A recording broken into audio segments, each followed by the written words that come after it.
What $1,000 a month actually buys you in every decade of life. You are 20. $1,000 a month feels like winning the lottery. It's more money than you've ever held at once, more than your part-time job pays in 6 weeks, more than you know what to do with. You don't budget it, you don't need to. At 20, $1,000 buys freedom you've never tasted. A full tank of gas without checking the price, a night out without doing math at the table, a pair of sneakers you didn't need but wanted. You're not thinking about rent, your parents still cover that, or a dorm does, or a roommate splits it 3 ways so your share barely dents the $1,000. At 20, $1,000 a month is spending money disguised as a salary. You feel rich? You are not rich. You just don't know yet what the same number will mean in 10 years. The first rule, at 20, $1,000 buys feelings, not stability, and feelings are the most expensive thing money can buy because they don't last. You are 25. $1,000 a month is not a bonus anymore. It's a slice of survival. Rent alone eats $900 of it in most cities, and suddenly, the $1,000 you used to spend on nothing now barely covers a corner of everything. You do the math differently now. Not, what do I want, but what's left? You stop buying the sneakers, you start buying the store brand. The $1,000 didn't shrink, you did. Or rather, your life did, expanding around it until the number that once felt infinite now feels like a rounding error against what you actually owe each month. You remember being 20 and laughing about money. You don't laugh about it now. You just move it, quietly, from one obligation to the next and hope there's something left by the 28th. The second rule, at 25, $1,000 stops being extra and starts being owed before it even lands. You are 30. $1,000 a month is the difference between comfortable and underwater, and you know exactly which side you're on depending on the week. You have a career now, a real one, with a title and a badge that opens a door. But the $1,000 means something different here.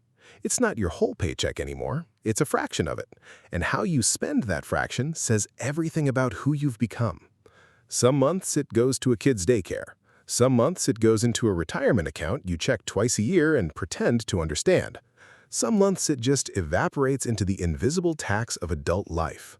Insurance, repairs, the things that don't have names until they happen to you. You don't feel rich at 30. You don't feel poor either. You feel accounted for. Every dollar assigned a job before it arrives, like a soldier that reports for duty and immediately gets deployed. The third rule. At 30, $1,000 isn't yours anymore the moment it lands. It already belongs to someone else's version of your life. You are 35. $1,000 a month is the number you fight over in your own head. Save it or spend it. Invest it or live a little.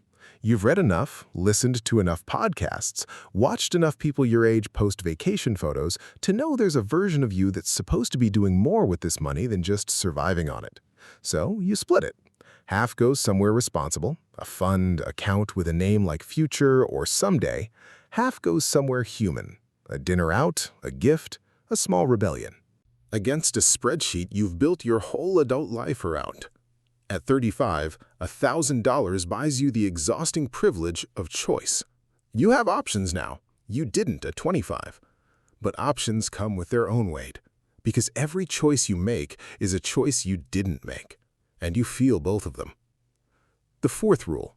At 35, $1,000 buys you a decision, and every decision is a door closing somewhere else. You are 40. $1,000 a month quietly becomes about someone other than you. A kid's activities, a parent's medication, a mortgage payment that crept up when the rate reset and nobody warned you loud enough. You used to spend this money on yourself without thinking. Now you can't remember the last time you did. It's not a sacrifice you announce, it's just where the money goes, the way water finds the lowest point without anyone directing it. At 40, $1,000 a month isn't a number you control, it's a number that flows toward whoever needs it most, and it's almost never you. The fifth rule. At 40, $1,000 stops being about your life and starts being about everyone attached to it. You are 45. $1,000 a month becomes about time, not things. you start asking a different question. Not, what can this buy, but what does this protect me from? An emergency fund that doesn't have to be touched.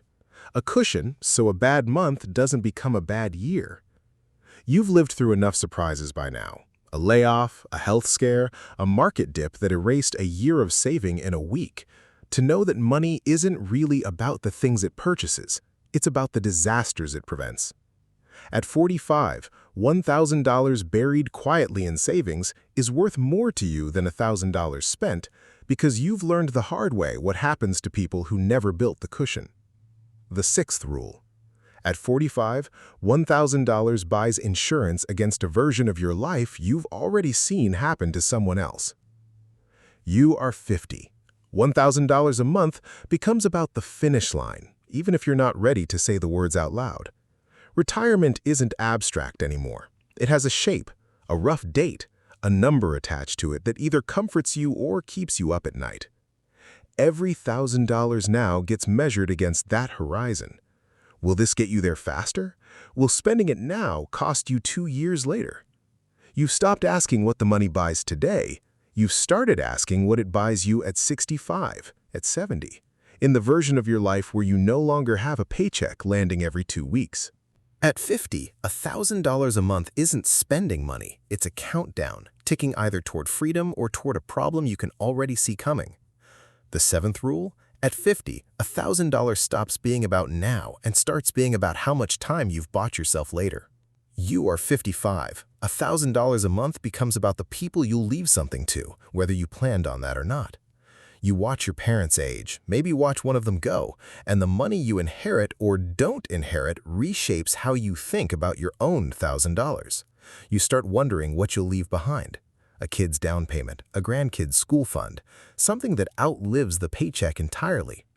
At 55, $1,000 stops being just yours the moment you realize your whole life has been building toward handing pieces of it to someone else. The eighth rule. At 55, $1,000 quietly becomes a legacy question disguised as a budgeting one. You are 60. $1,000 a month becomes about health in ways it never was before. A copay here, a prescription there, a procedure that used to be a hypothetical and is now a Tuesday. Money you once spent on wants now goes almost entirely toward keeping your body running the way it used to for free. You don't resent it, you're just aware of it, the way you're aware of your knees on stairs now or your eyes in dim light. At 60, $1,000 buys maintenance, not upgrades, just the baseline, the cost of staying exactly where you are instead of falling behind. The ninth rule. At 60, $1,000 stops buying more life and starts buying the same life a little longer. You are 65. $1,000 a month becomes the whole question, not a slice of it.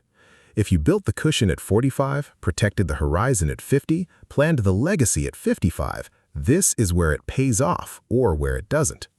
Some people this age watch $1,000 a month stretch into a life they can still enjoy. Mornings without an alarm, time with grandkids, a garden they finally have hours for. Others watch $1,000 a month disappear into bills that never stopped arriving even after the paycheck did. The number is the same at every age. What it buys was decided decades before it ever showed up. At 65, $1,000 isn't a test of the month, it's the final grade on every month that came before it. The 10th rule, $1,000 never changes. You do. And by the time you're 65, the money isn't buying your life anymore, it's just revealing the one you already built.